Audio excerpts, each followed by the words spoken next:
I think I'm just fundamentally different from them. Fundamentally different? Who is them, Miles? Everyone else. The people who just do it. The people who open their mouths and the words just fall out. I sat in a presentation today and I just watched this happen and I realized I am never going to be like that. I'm just not. Walk me through what happened today. It was the quarterly review. We had a guest speaker from another department. Her name is Elena, and Elena isn't even a native speaker. She's from Brazil, I think. She moved here maybe 5 years ago, so she's in the exact same boat as me. She's a second language speaker. Okay, and she gave the presentation? She gave a 20-minute presentation to the entire executive team. 20 minutes, and she was flawless. Flawless in what way? In every way. She was relaxed. She was smiling. She didn't read from her notes. She just looked at people and talked. And her English, it was just so natural. She made a joke. She answered questions on the spot. When someone interrupted her, she didn't panic. She just smoothly handled it and went right back to her point. And while you were watching her do this, what was happening inside you? I was shrinking. I was literally sinking lower and lower into my chair, because for the first 5 minutes I was listening to her project data, but for the last 15 minutes I wasn't hearing the data at all. I was just staring at her, listening to her fluency, and my brain was just screaming, why am I not like that? Why can't I sound like her? The comparison started. It wasn't just comparison, Laura. It was this heavy, crushing feeling of unfairness. Because I know how hard I work. You know how hard I work. I study, I practice my sentences, I read books in English. I prepare for meetings like I'm preparing for a war. I put in so much effort. You put in a massive amount of effort. I do. And I still freeze. I still say, never mind. I still panic when there's a 3-second silence. And then I look at Elena, and she is putting in 0 effort. She's just existing. She's just breathing and speaking. It's effortless for her. And it made me feel like maybe my brain is just broken. Maybe my brain is just broken. That is a very dark place to go, Miles. It's where I went. Because if we are both non-native speakers, and we both work in the same company, but she is gliding through the room like a swan, and I am drowning, what other explanation is there? She has the language gene, and I don't. She is naturally confident, and I am naturally flawed. So you watched her speak for 20 minutes, and you used her presentation as a weapon to completely destroy your own identity. I didn't use it as a weapon. I just looked at the reality. The reality is, they sound natural and I don't. Why? Why do they sound so natural and I don't? Do you want the real answer to that question? Yes, please, because I am so tired of feeling like I am the only one struggling. Okay, listen to me very closely, Miles. You think Elena is different from you. You think her brain is quiet and your brain is chaotic. But the reason she sounded so natural to you today is because you only got to hear her result. You didn't hear her process. What do you mean? Her process was standing right there. I watched her process. No, you didn't. You watched her performance. Performance? Process? What's the difference? She was speaking in real time. There is a massive difference. When you are sitting in the audience watching Elena speak, what are you actually experiencing? You are experiencing the sound waves leaving her mouth. You are hearing the finished sentence. You're seeing her calm facial expressions. You're seeing the polished final product. Right, the flawless product.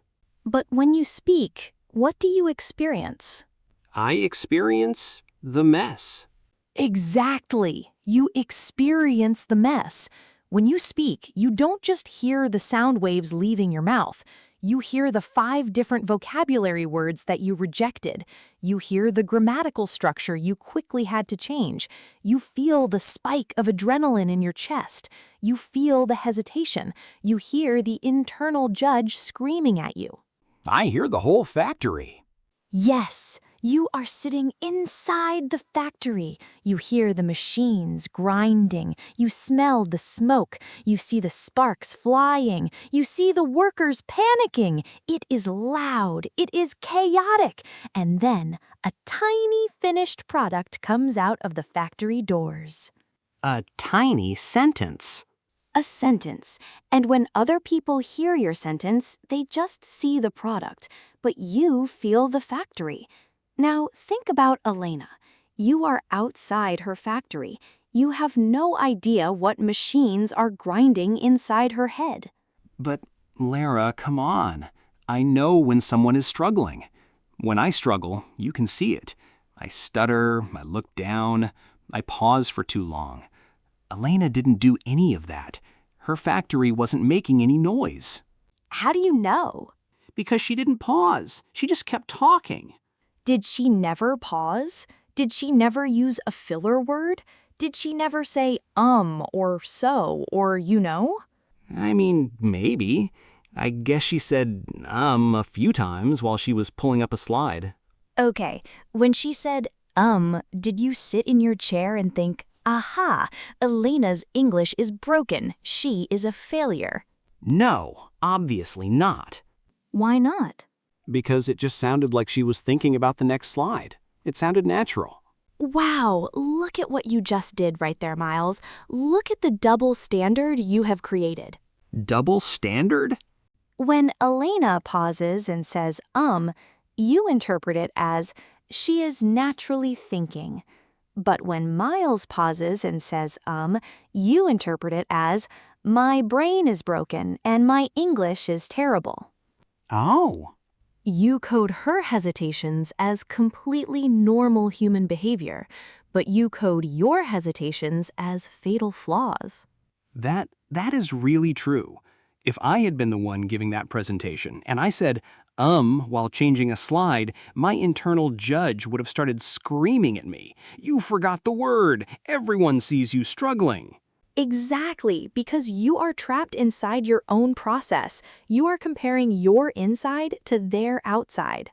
I am comparing my inside to their outside.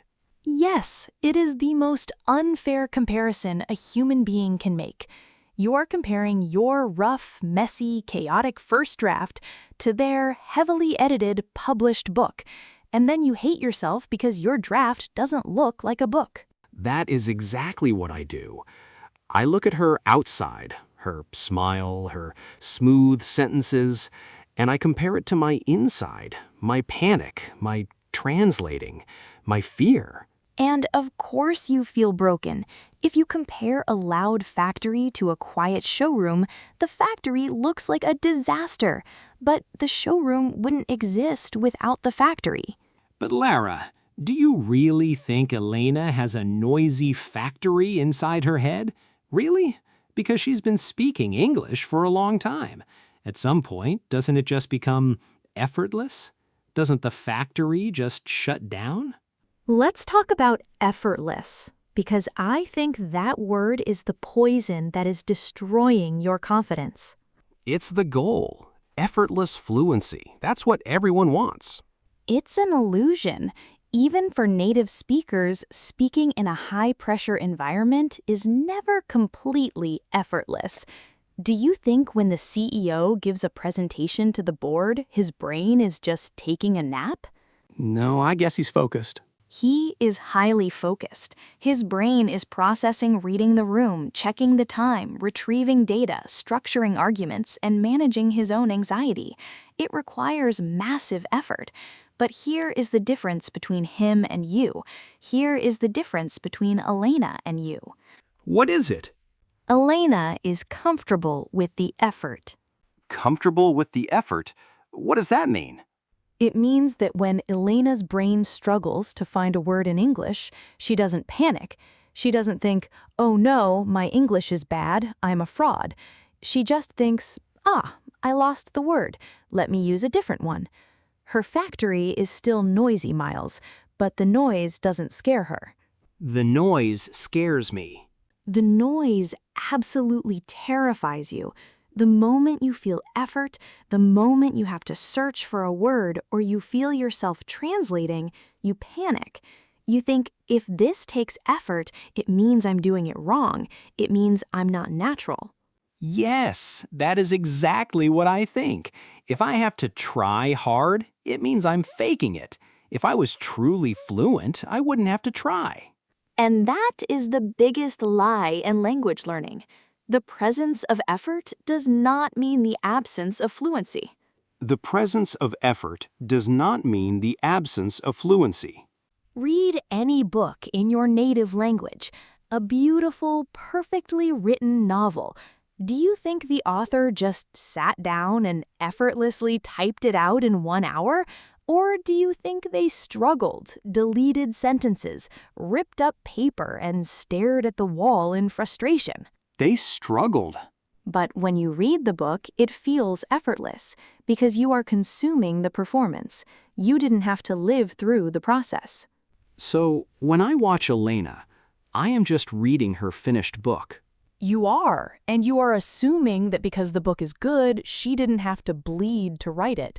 You don't know how many times Elena practiced that presentation in her bathroom mirror this morning.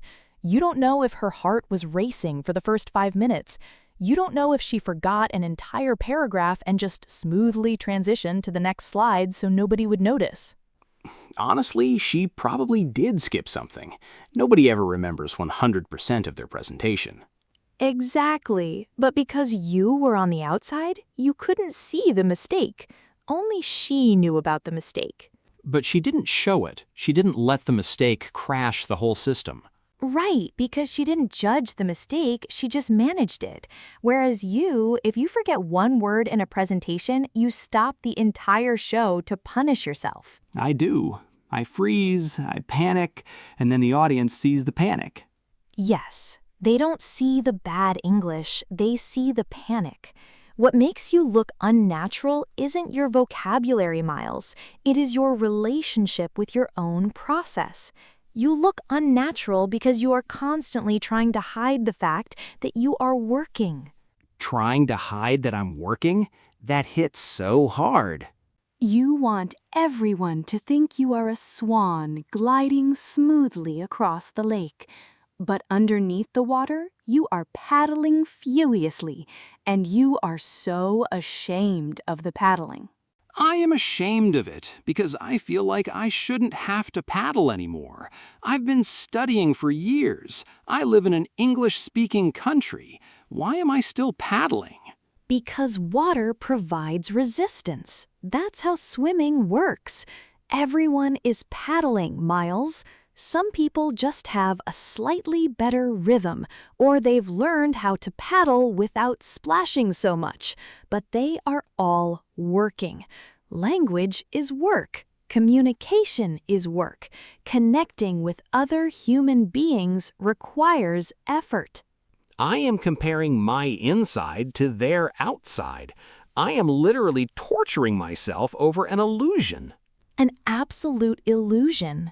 You have created a fictional version of Elena in your head, a version of her that doesn't have a human brain. You turned her into an effortless machine just so you could use her to beat yourself up. That is so unfair to me. And honestly, it's kind of unfair to Elena, too, because I completely dismissed all her hard work. I just assumed it was easy for her. It is unfair to both of you. It robs her of her hard-earned victory, and it robs you of your grace. My grace. Yes, you give yourself zero grace. You demand perfection from your factory, and when it produces smoke and noise, you want to shut it down. I do shut it down. That's why I say never mind. That's why I freeze in meetings. That's why I felt ignored and retreated into my shell, because every time the factory gets loud, I think I'm failing. Let's look at this whole journey you've been on. Look at the pattern. The pattern? A few weeks ago, you had an idea, but you told your coworkers, never mind. You stopped yourself. Because I was afraid of the judgment. Right. Then, in the small team meeting, your manager asked you a direct question and you completely froze. Because my brain overloaded trying to be perfect.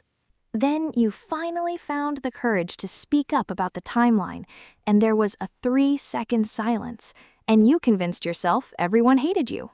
Because I interpreted ambiguity as rejection. And now, today, you sit in the audience, completely silent, watching someone else speak, and you use their success to prove that you are fundamentally broken. Wow. When you lay it all out like that, it's just one long story of me running away. I am just constantly running away from my own voice. You are running away from the mess. You are running away from the reality of being a human being in progress. A human being in progress. Yes, you want the finished product so badly. You want to skip the awkwardness. You want to skip the hesitation. You want to teleport straight to the finish line where you sound exactly like a native speaker and nobody ever looks at you funny again. I do. I want that teleportation so badly it hurts. But that teleportation does not exist. The only way to the polished outside is through the messy inside. You have to be willing to be messy in front of people. That is the scariest thing you could possibly ask me to do. I know it is. It is terrifying to let people see you paddle. It is terrifying to let them hear the gears grinding in your factory. Because if they see me struggling, they will think I'm not smart. Or, and hear me out, if they see you struggling, they will just think, oh, Miles is looking for the right word, and they will wait because they are humans too, and they know what effort looks like. But what if they judge me? Some of them might. Some people are impatient. Some people are unkind. But you cannot let the fear of a few impatient people force you into a lifetime of silence. You cannot give them that much power over your identity. I don't want to give them that power. I'm tired of feeling small. I'm so tired of shrinking in my chair. So the next time you are sitting in a room and you see someone speaking flawlessly and you feel that heavy, crushing jealousy creeping up your neck, what are you going to remind yourself? I am going to remind myself that I am only seeing their outside. I am looking at a showroom, not their factory. And what are you going to tell yourself about your own factory? That the noise is okay. The smoke is okay. The effort doesn't mean I'm failing. It just means I'm working. It means you are swimming. You are in the water, doing the work. I'm in the water. And it is so much better to be splashing around in the water, moving forward, than sitting perfectly dry on the edge of the pool, wishing you were brave enough to jump in. Yeah, sitting on the edge is exhausting. It's time to just get wet. It's time to just get wet. Let it be messy, Miles. Let the sentences break. Let the pauses happen. Stop comparing your deeply complicated, beautiful internal process to their external performance. Performance versus process. I'm going to write that on a sticky note and put it on my monitor. It's a good note to have. It really is. Thank you, Laura. I feel like I can actually breathe again. I don't need to fix my brain. Your brain was never broken, Miles. It was just working really hard. Just working hard. What about you? Think about the person at work or on social media or in your class, the person you constantly compare yourself to, the one who just seems to have it all together when they speak. How often do you use their outside to punish your inside? How often do you demand that your private process looks exactly like their public performance? The effort you feel isn't a sign of failure. It is the exact feeling of growth. Don't hide the effort. You're not broken. You're just in progress.